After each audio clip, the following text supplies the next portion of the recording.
الحمد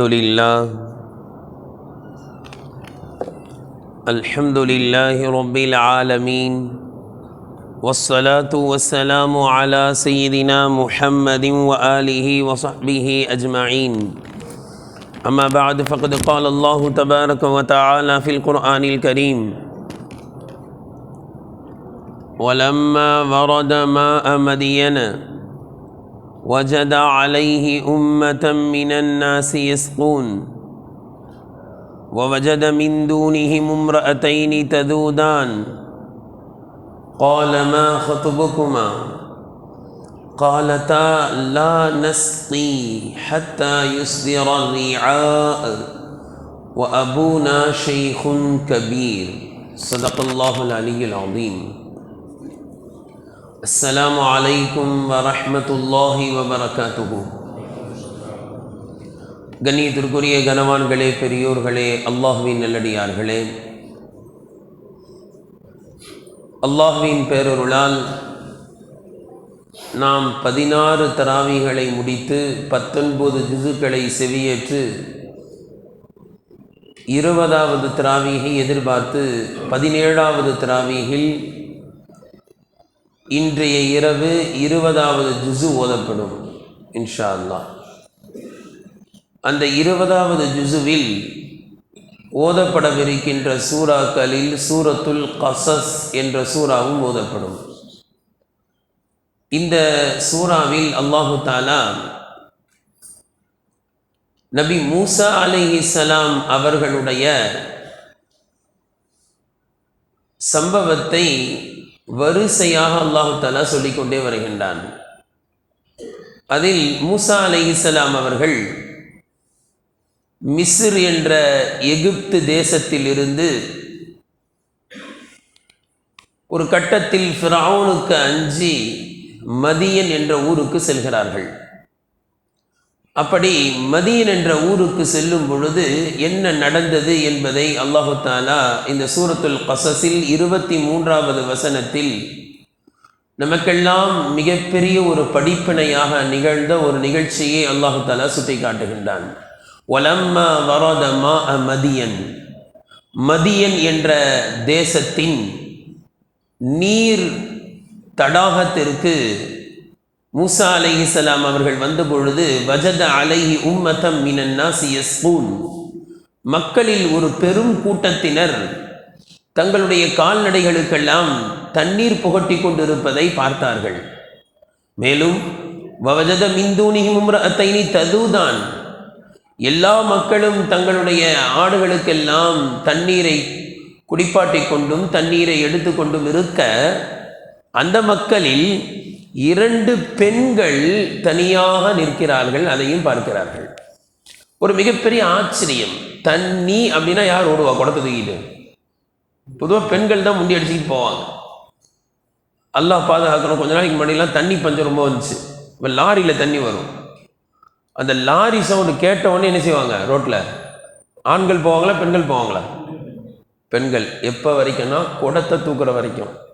இந்த கேன் வந்ததுலேருந்து ஆண்களை தூக்க விட்டாங்க. கேனை யாரும் பெண்கள் தூக்குறது இல்லை. ஹைர். ஆனால் தண்ணீர் அப்படின்னு சொன்னால் யார் தான் போவா?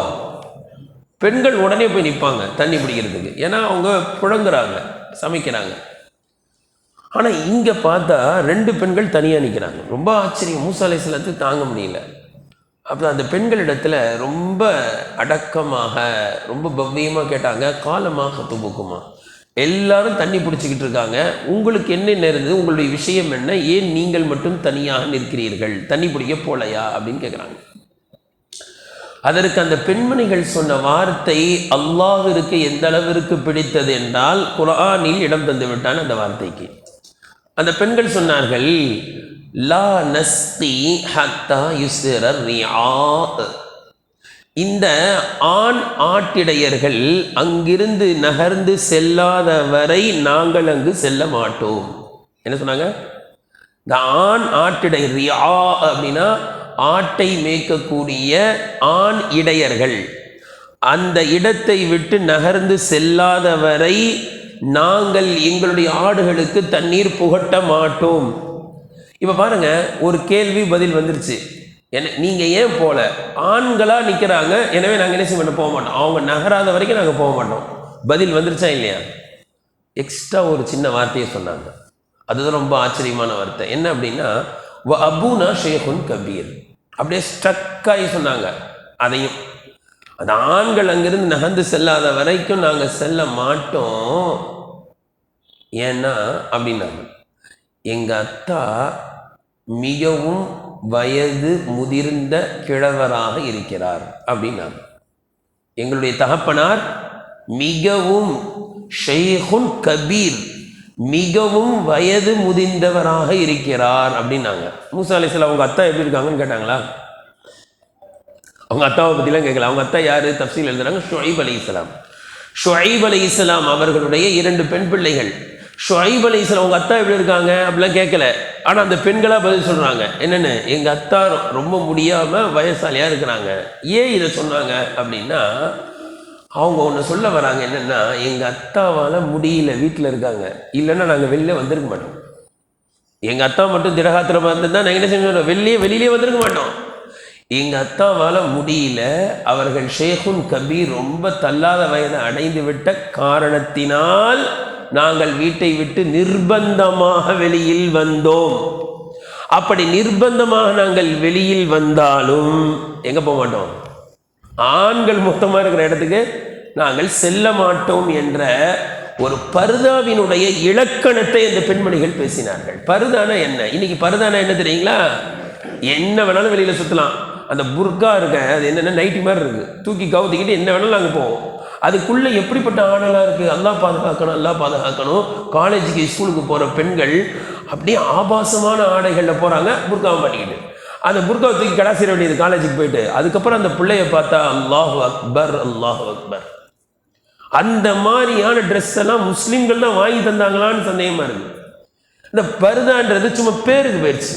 என்ன வேணால் நாங்கள் அரட்டை அடிப்போம், எதை போட்டுக்கிட்டு, ஒரு புர்கா, அந்த கருப்பு புர்காவை தூக்கி போட்டுக்கிட்டா முடிஞ்சு போச்சு, நாங்களும் நல்ல முஸ்லீம்கள், ரொம்ப தக்வாதாரியான பெண்கள் அப்படின்னு காட்டுறதுக்கு அதை மாட்டிக்கிட்டா போதும். அதான் பர்தா நினைக்கிறாங்க.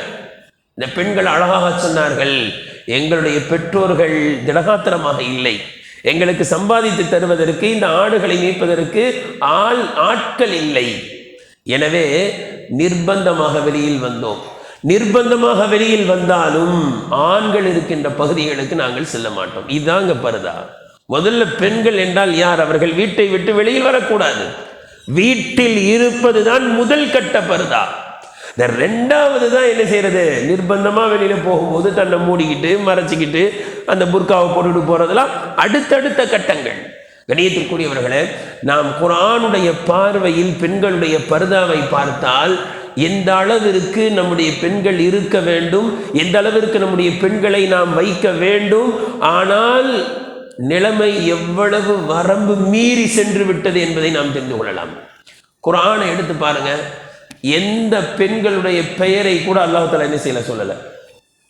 எந்த பெண்களுடைய பெயரையும் சொல்லவில்லை, மரியம் அலைஹிஸ்ஸலாம் அவர்களுடைய பெயரை தவிர. அல்லாஹ் தஆலா பல பெண்களை பற்றி குர்ஆன்ல பேசுறான். இம்ரஅத்து இம்ரான், இம்ரானுடைய மனைவி. மரியம் அலைஹிஸ்ஸலாத்துடைய தாயை பற்றி பேசணும், நிர்பந்தம், பேசி ஆகணும், குர்ஆன்ல சொல்லி ஆகணும்.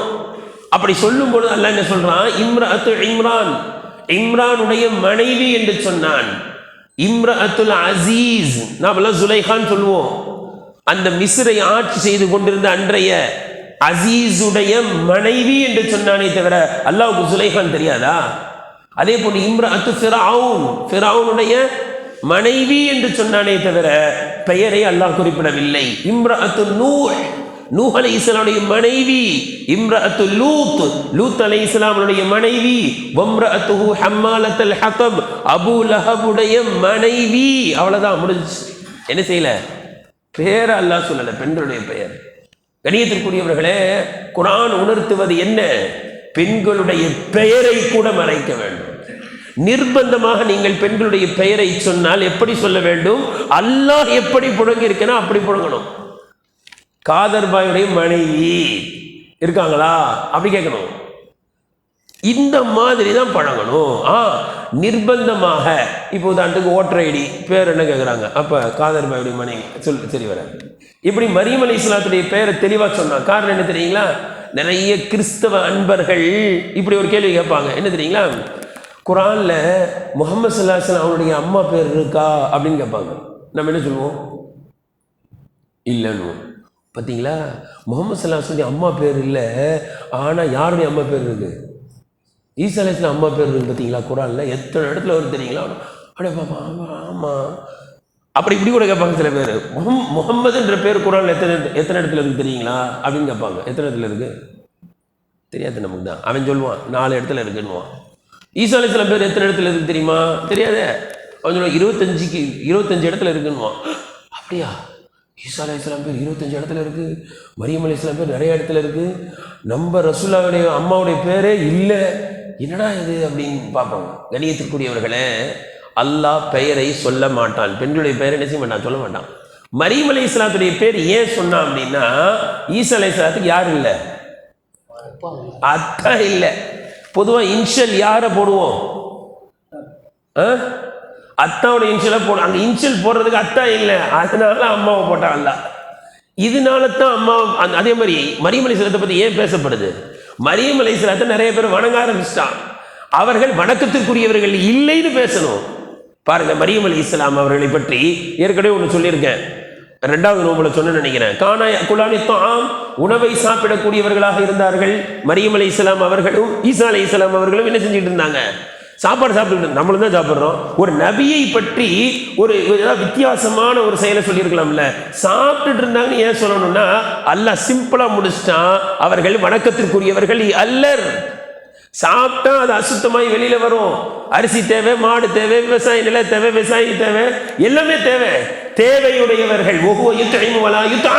அல்லாஹ் யார்? உணவளிப்பவன், அவன் உண்ண மாட்டான். இதே போல மரியம் அலைஹிஸ்ஸலாத்தை பத்தி எல்லாம் சொல்றான். அவர்கள் பிரசவ வலி, ஈசா அலைஹிஸ்ஸலாம் பெத்தெடுக்கிறாங்க. மித்து கபுலஹாதா, அப்பா எவ்வளவு வலி, நான் செத்து இருந்தா பரவாயில்லையேன்றாங்க. ஏன் இந்த பிரசவ வேதனை மரியம் அலைஹிஸ்ஸலாத்துக்கு மட்டும்தானா? எல்லா பெண்களுக்கு தான் பிரசவ வேதனை. அல்லாஹ் குர்ஆன்ல சொல்றான், கஷ்டப்பட்டு உன்னை சுமந்தால், கஷ்டப்பட்டு உன்னை பெற்றெடுத்தால் உன்னுடைய தாயின் மொத்தமாகவும் சொல்றான். குறிப்பிட்ட மரியம் என்ற பெயரை சொல்லி மித்து கபுலஹாதா, நான் செத்திருந்தால் கூட பரவாயில்லை என்று மரியம் அலைஹிஸ்ஸலாம் அவர்கள் கூறியதாக அல்லாஹ் பேசுறானே. எதுக்கு? பாரு, வலி தாங்க முடியாம கத்தி இருக்கிறாங்க. எப்படி கடவுளா இருக்க முடியும்? சிம்பிளா எல்லாம் நினைக்கிறான், சாதாரண எல்லா மக்களும் விளங்கிடலாம். கண்ணியத்துக்குரியவர்களே, அந்த அடிப்படையில் மரியம் என்ற பெயரை சொல்லி அல்லாஹ் பேசினானே தவிர, அவர்களை தவிர குர்ஆனில் எந்த பெண்களின் பெயரும் அல்லாஹ் இடம்பெறவில்லை. காரணம் என்ன தெரியுங்களா? பெண்களின் பெயரும் மறைக்கப்பட வேண்டும். நிர்பந்தமா ப்ரூஃப்களில் என்ன செய்யணும்? ஆதார் அட்டையில், ஓட்டுற வழியில், அதே போல பாஸ்போர்ட்டில், இதில் என்ன செய்யணும்? கரெக்டாக கொடுக்கணும். இதில் படிங்க. கணியத்திற்குரியவர்களை, ஏன் பெயரும் மறைக்கப்பட வேண்டும்? குர்ஆன்ல அல்லாஹ் போதிக்கிற ஏன் அப்படின்னா, பெயரில் கூட ஈர்ப்பு இருக்குங்க. இந்த சைத்தானுங்க எப்படி திரும்ப ஆரம்பிக்கிறானுங்க கதையை? வந்து நம்ம பிள்ளை பக்கத்தில் உட்காந்துட்டு, ப்ளீஸ் உங்கள் நேம் அப்படின்னுவான். அங்கே தான் ஆரம்பிப்பான். அந்த பிள்ளை பேரை சொன்ன உடனே, நம்ம பிள்ளை பேருங்களும் ரொம்ப அழகாக இருக்குமே, அதுவும் இந்த காலத்துலலாம் விசுலாம் வைக்கிறாங்க அப்படியே மாடலாம். அவன் அந்த பேரை கேட்ட உடனே திரும்ப சொல்லுவான், அது என்ன பேராக இருந்தாலும் சரி, வெரி நைஸ், உங்கள் பேர் எனக்கு ரொம்ப பிடிச்சிருக்குன்னுவான். முடிஞ்சிச்சு, கவுத்துட்டேன்.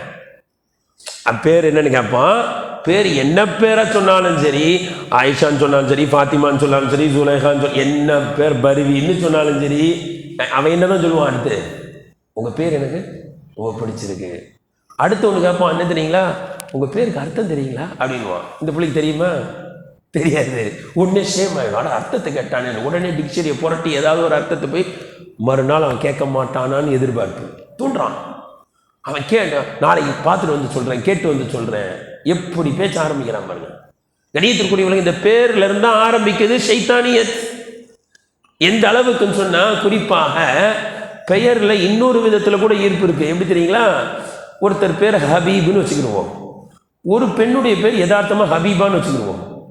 இந்த 2 பேருக்கு டக்குன்னு கிளிக் ஆயிருதுன்றாங்க. இதெல்லாம் நானா சொல்லலை, உளவியல் ரீதியாக கண்டுபிடிச்சிருக்காங்க. ஒருத்தர் பேர் ஜமீல்னு வச்சுக்கிடுவோம், அந்த இன்னொரு புள்ள பேர் என்னது? ஜமீலான்னு வச்சிருக்கோம், முடிஞ்சது கதை. ஒருத்தர் பேர் ஆமீர், அந்த புள்ள பேர் ஆமீரான்னு வச்சிருக்கோம்.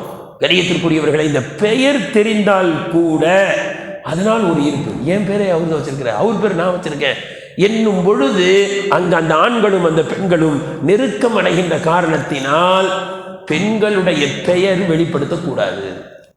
இதே போன்று பெண்களுடைய குரல், எப்படி பெண்களை வளர்க்கணும் தெரியுங்களா? மெதுவாக பேசுகின்ற பழக்கத்தை நம்முடைய பெண் பிள்ளைகளுக்கு கற்றுத்தர வேண்டும். மெதுவா பேசு. எந்த அளவிற்கு என்று சொன்னால், சப்தமாக பேசினால் தடுத்து நிறுத்த வேண்டும். சப்தம் என்ன உயருது? வெளியில பக்கத்தில் இருக்கிறவங்களுக்கு நம்முடைய பெண் பிள்ளைகளின் குரல் தெரியக்கூடாது. ஆனா இன்னைக்கு என்ன, ஒரு வீட்டில், ஒரு பாய் வீட்டில் ஒரு 3 பிள்ளைங்க இருக்காங்கன்னு வைங்க. இந்த இங்கேருந்து பேசுனா அவன் சொல்லுவான், ஃபாத்திமா பேசுது, ஆயிஷா பேசுது, கரெக்டாக சொல்லுவான். எந்த பிள்ளையுடைய குரல் எப்படி இருக்கும், யார் பேசுறா, அவன் அங்க சொல்லுவான். அந்த அளவுக்கு சப்தங்கள் உயருகிறது. கணியத்திற்குரியவர்களே, நாம பார்க்குறோம் ஹதீஸ்ல, அந்த காலத்தில் ரசூலுல்லாஹி ஸல்லல்லாஹு அலைஹி வஸல்லம் அவர்களை பின்பற்றி சில பெண்களும் வந்து தொழுதார்கள். அப்ப சொல்றாங்க ரசூலுல்லா, இமாமுக்கு ஏதாவது தவறு ஏற்பட்டால், இமாமுக்கு 2வது ரக்காத்தில் என்ன செய்யணும்? 2 ரக்காத்து முடிச்சுட்டா அத்தியாயத்தில் உட்காரணும். அத்தியாயத்தில் உட்காராம என்ன செய்யறார் இமாம் சாஹிப்? அல்லாஹ் அக்பர் மேலே வரான்னு வைங்க. ஆண்களாக இருந்தால் சுப்ஹானல்லாஹ் என்று சொல்லுங்கள். பெண்கள் அதை உணர்ந்தால் என்ன செய்ய சொன்னாங்க? கையை இப்படி தட்டணும், இப்படி தட்டணும். இப்படி தட்டினா அது கிறிஸ்தவர்களுக்கு ஒப்பாயிடும். இப்படி. நான் என்ன கேட்குறேன், ஏன் சுப்ஹானல்லாஹ் சொன்ன என்ன? ரசூலுல்லாஹ் தடுத்தாங்க. சுப்ஹானல்லாஹ் சொல்லக்கூடாது. காரணம் என்ன தெரியுங்களா? சுப்ஹானல்லாஹ்னா என்னதுங்க? எந்த நிலையில தொழுகைக்குள்ள இருக்கிறோம், தொழுகைக்குள்ள இருக்கிறோம், சுப்ஹானல்லாஹ்னு சொன்னா தவறாயிடுமா? தவறாகாது.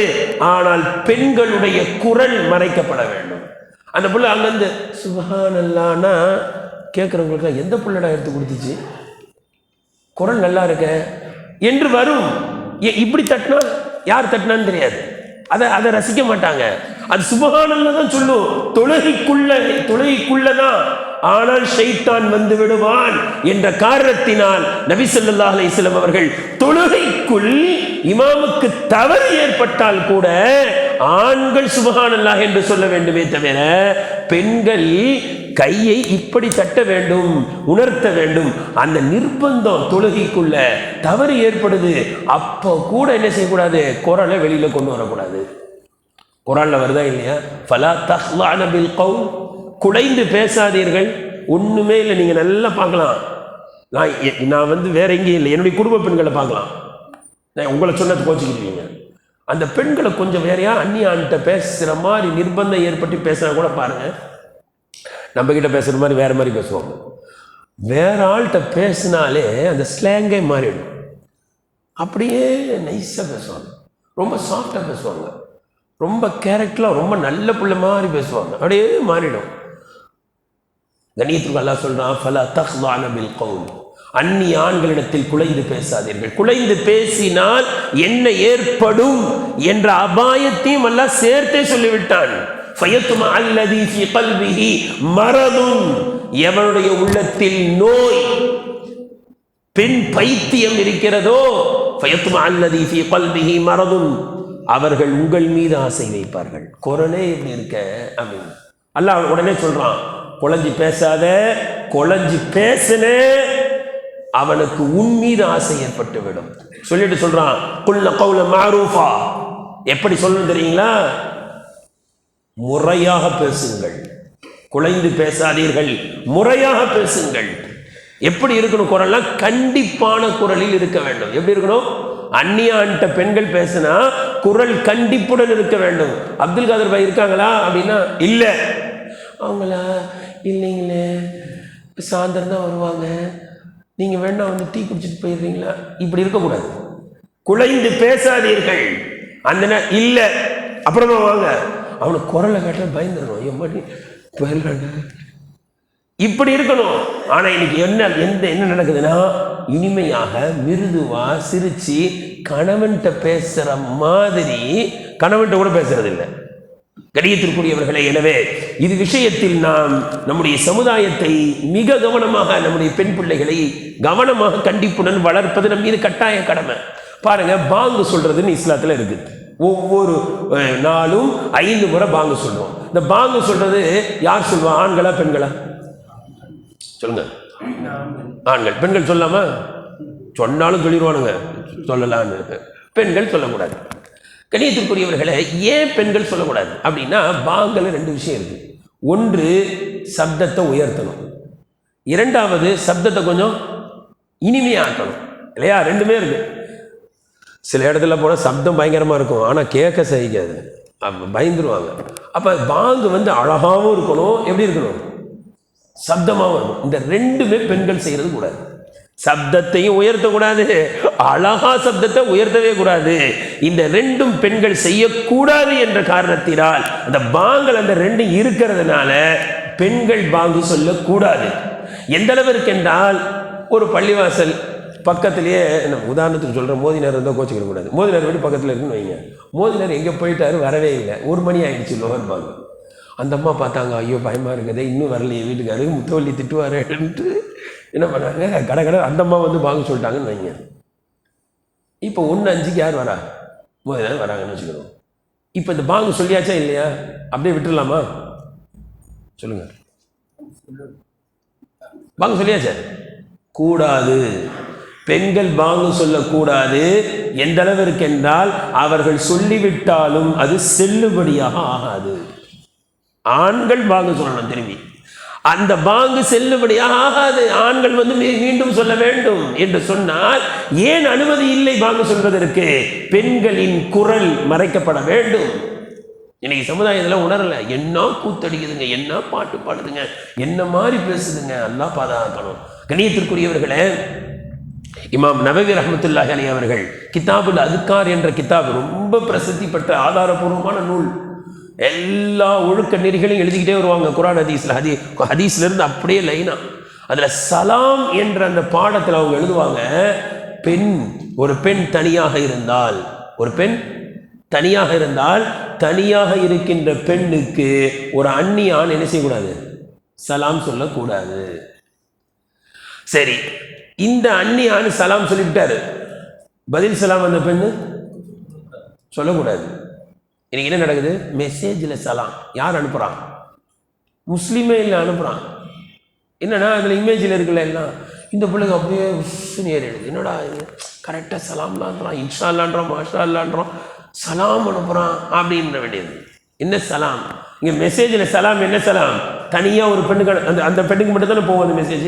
அவங்க அம்மாவுக்கு தெரியுமா? அவங்க அத்தாவுக்கு தெரியுமா? அவங்க அண்ணனுக்கு தெரியுமா? ஒரு முஸ்லீமே இருக்கட்டும், ஒரு முஸ்லீம் ஆண் அனுப்பலாமா?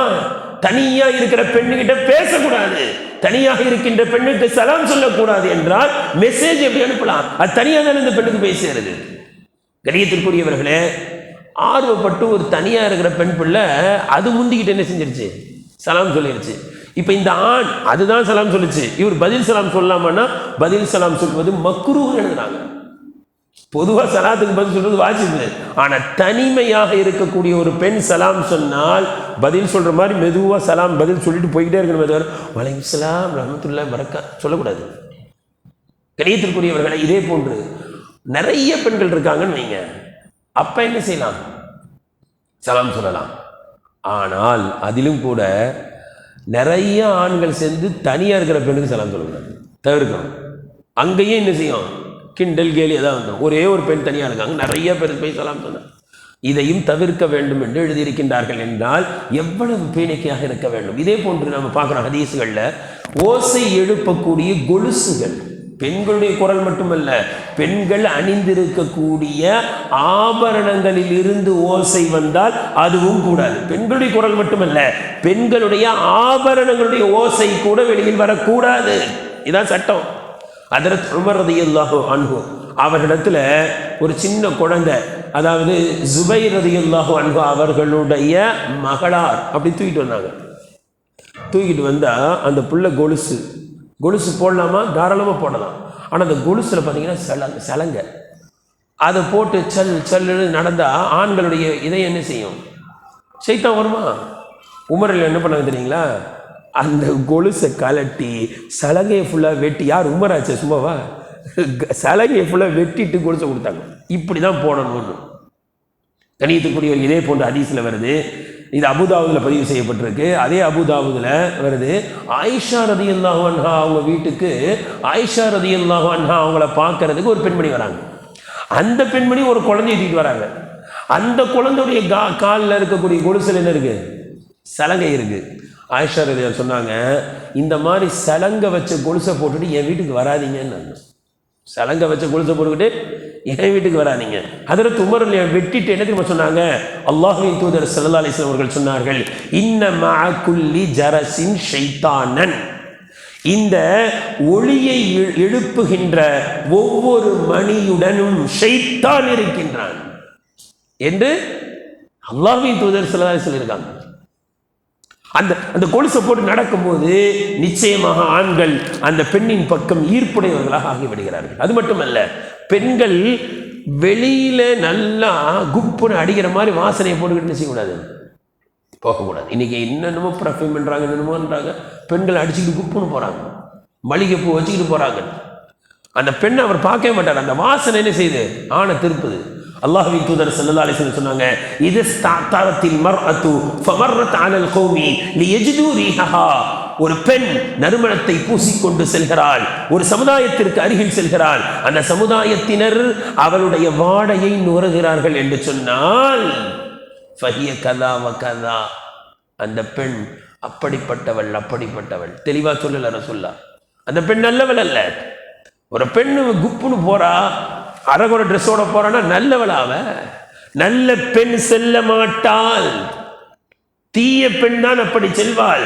தீய எண்ணம் இருக்கின்ற பெண்கள் தான் அப்படி செல்வார்கள் என்று நபி ஸல்லல்லாஹு அலைஹி வஸல்லம் தெளிவா சொல்லியிருக்காங்கன்னா, அப்ப நம்ம வீட்டு பெண்களை அத்தரை போட்டுக்கிட்டு பிரஃபம் அடிச்சுக்கிட்டு போறது, பூவை நல்லா வச்சுக்கிட்டு போறது எப்படிங்க அனுமதிக்க முடியும்? இன்னைக்கு பெண்கள் பூ வைக்கிறதே எப்ப தெரியுங்களா? வீட்டில் கணவனோட இருக்கும்போது, வெளியில் போகும்போது தலை நிறைய பூ வச்சுக்கிட்டு போகிறாங்க. கல்யாணத்துக்கு போகும்போது தலை நிறைய பூ.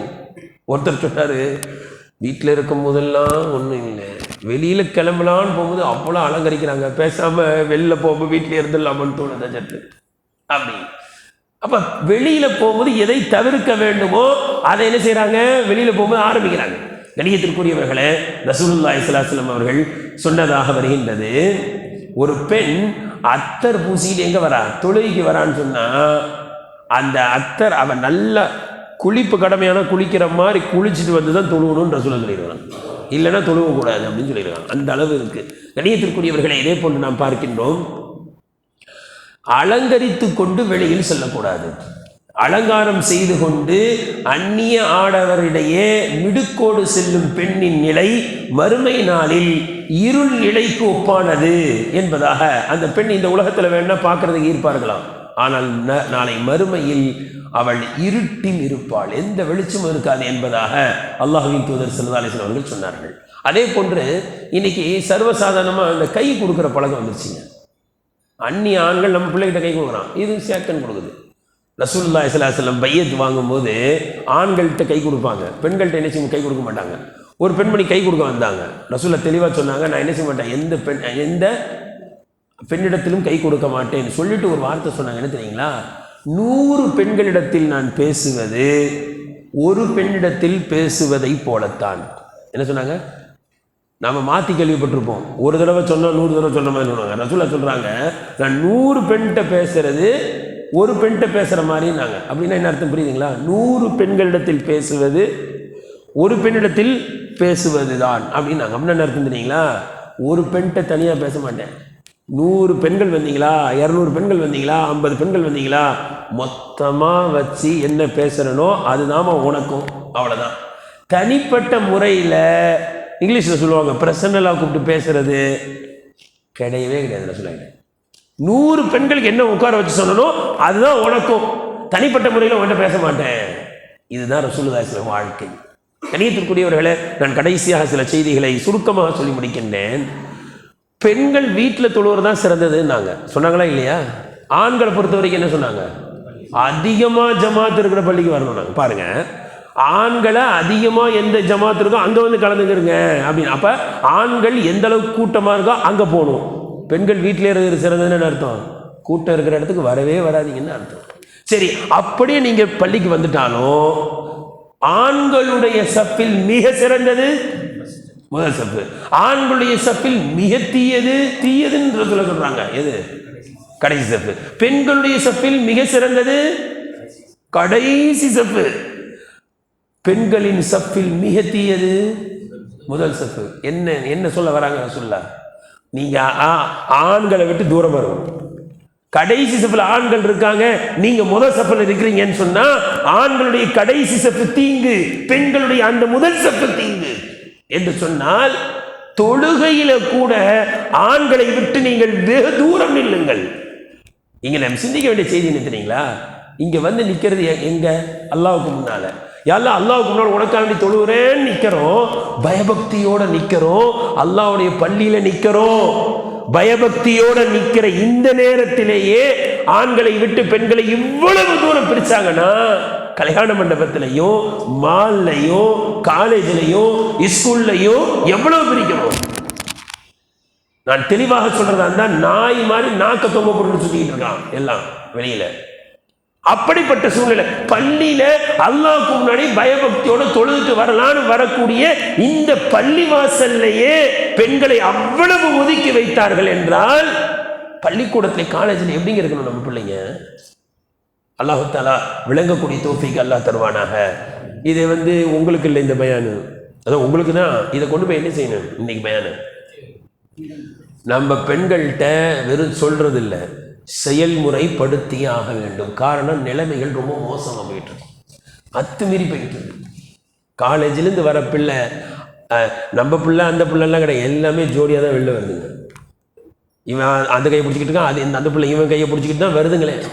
எப்படி எந்த தைரியத்தில் நம்ம அனுப்பிக்கிட்டு இருக்கோம், எந்த தைரியத்தில் நிம்மதியாக உட்காந்துக்கிட்டு இருக்கோம்னு தெரியல. அல்லாஹு தஆலா சாதாரணமாக நினைக்காதீங்க. இது பருதாவை பேணலை, இந்த மாதிரி நடக்கலைன்னு சொன்னால் நம்ம பிள்ளை ஈமானை விட்டு போகக்கூடிய அபாயங்கள் இருக்குது. அல்லாஹு தஆலா நம்முடைய பிள்ளைகளை பாதுகாப்பானாக, ஈமானை பாதுகாப்பானாக. வாகிரு தஅவானா அல்ஹம்துலில்லாஹி ரப்பில் ஆலமீன். سبحان الله وبحمده سبحانك اللهم وبحمدك نشهد أن لا إله إلا أنت نستغفرك ونتوب إليك. سبحان ربك رب العزة عما يصفون وسلام على المرسلين والحمد لله رب العالمين. صلى الله على محمد صلى الله عليه وسلم. صلى الله على محمد صلى الله عليه وسلم. صلى الله على محمد يا رب صل عليه وسلم.